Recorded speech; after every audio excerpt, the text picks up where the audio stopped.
UK's youth unemployment crisis increases, Neets programme set to fail.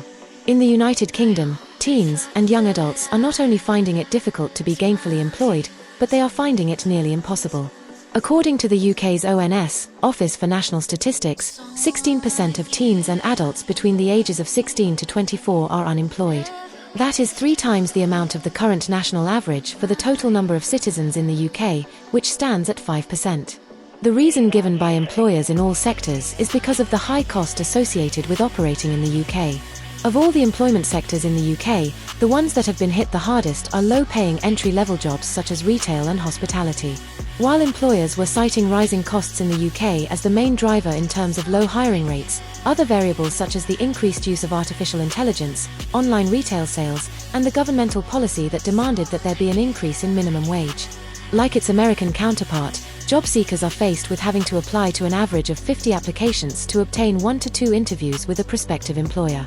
That means, like America, job seekers in the UK have found themselves trapped in a hyper-competitive job market.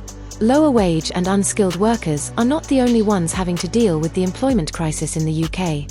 College graduates with bachelor's or master's degrees are also feeling as if it's impossible to secure employment as well. In the case of job seekers that fall between the ages of 16 to 24, the government created a subsidy program with the aim of offsetting the increase in those unemployed and those that fall within this age bracket. The program is called Neets, which stands for Not in Education Employment, or Training. The NEETS program is the governmental response to set aside £820 million in funding, or $1.1 trillion in funding, to aid 946,000 young people that are considered disengaged and fall into this category. The question that many citizens within the UK are asking is, will this program actually work? While some are hopeful, many remain skeptical because, like with all governmental programs, there always seems to be more waste, fraud, and abuse that arises from the implementation of initiatives like NEETS. With teens and young adults either turning their backs on their governments or simply being disengaged from seeking employment despite their current dire economic circumstances and futures, there's simply no definitive answer to what the outcome will be. But if we are to use history as our guide, the Neets program appears to be doomed to failure.